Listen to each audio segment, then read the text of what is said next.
마테오가 전한 거룩한 복음입니다. 그때 예수님께서 제자들에게 말씀하셨다. 내가 율법이나 예언서들을 폐지하러 온 줄로 생각하지 마라. 폐지하러 온 것이 아니라 오히려 완성하러 왔다. 내가 진실로 너희에게 말한다.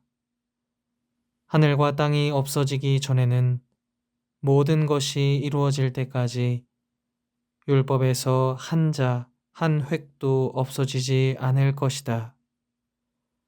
그러므로 이 계명들 가운데에서 가장 작은 것 하나라도 어기고 또 사람들을 그렇게 가르치는 자는 하늘나라에서 가장 작은 자라고 불릴 것이다.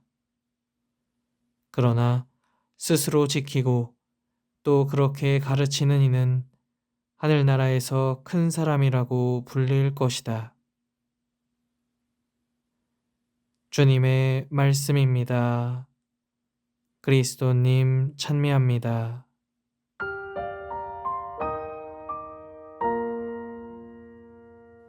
우리는 유다인처럼 조상들의 전통이나 율법을 달달 외운다거나 그것들에 목숨을 걸진 않습니다. 심지어 요 단어들은 꽤 낯설게 느껴지기까지 합니다. 하지만 율법의 정수라고 불리는 십계명만큼은 낯설지 않으실 겁니다. 왜냐하면 세례를 앞두고 신부님과 면담할 때라든지 고해성사를 보기 전에 십계명을 반복해 읽으며 외우셨던 경험이 다들 있으시기 때문이죠. 근데 여러분은 이 십계명에 대하여 어떤 생각을 가지고 계시는지요? 몇몇 현대인은 십계명을 포함하여 여러 규칙이나 법 따위를 마치 신성한 자유를 침해하는 걸림돌 정도로 취급하곤 합니다. 또한 우리 주변에는 유독 전통에 대하여 심한 반발심을 갖는 사람들도 있지요.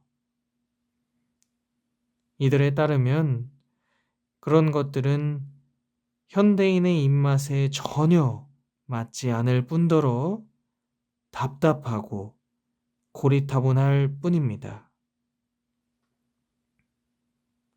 하지만 꼭 이렇게만 생각되어야 할까요? 아닙니다. 오늘 제1독서에서 모세는 요르단 건너편 모압 땅에서 이스라엘 백성에게 설교합니다. 요지는 생명과도 같은 율법을 그들 마음에서 떠나지 않도록 부단히 애쓰며 자자손손에게 그것들을 알려주라는 것이었죠. 왜냐하면 율법이 사람들에게 생명을 줄 뿐 아니라 올바른 길로 인도하는 안내자이기 때문입니다. 그렇다면 예수님께서는 율법과 관련하여 어떤 말씀을 하셨을까요? 이제 우리의 시선을 복음으로 돌려봅시다. 그분도 모세와 마찬가지로 율법의 중요성을 설파하셨습니다. 하지만 몇몇 사람들은 그분을 율법 체제를 전복시킬 만한 위대한 혁명가로 생각했답니다. 그렇게 생각할 법도 한 것이 그분이 종종 율법으로부터 벗어나 있는 것처럼 보였기 때문입니다. 안식일법을 지키지 않는다거나 소위 말하는 불경한 자들과 친교를 나누고 함께 식사하는 것 등을 예로 들 수 있겠네요. 하지만 그분은 아주 분명히 말씀하셨습니다. 내가 율법이나 예언서들을 폐지하러 온 줄로 생각하지 마라. 폐지하러 온 것이 아니라 오히려 완성하러 왔다. 모세와 예수님의 가르침을 전해 들었음에도 불구하고 여전히 진정한 자유는 율법과 상관없는 삶을 살 때 비로소 가능할 것이다 라고 주장하는 사람들이 계실 겁니다. 하지만 하느님의 뜻과 정신을 온전히 반영하는 율법을 망각하고 그분에게서 멀어지는 사람은 모든 것을 힘과 경제 논리로 판단하고 말 것입니다.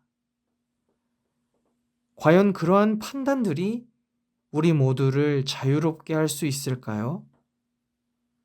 오히려 더 부자유스럽게 만들지는 않을까요? 실제로 우리는 그것들이 어떤 결과를 초래했는지를 삶 안에서 만나볼 수 있습니다. 이 세상에 얼마나 많은 사람이 가난과 고통에 짓눌려 살아가고 있습니까? 만일 우리가 이들을 배제한 채 자유와 행복을 논한다면 그러한 자유와 행복은 이미 진정성을 잃어버린 게 아니겠습니까? 사랑하는 형제자매 여러분, 우리는 하느님께서 마련해 주신 율법, 더 구체적으로는 십계명을 지킬 때 생명의 수호자, 사랑의 증거자가 될 것입니다. 이 길은 충분히 매력적일 뿐만 아니라 아름답기까지 합니다.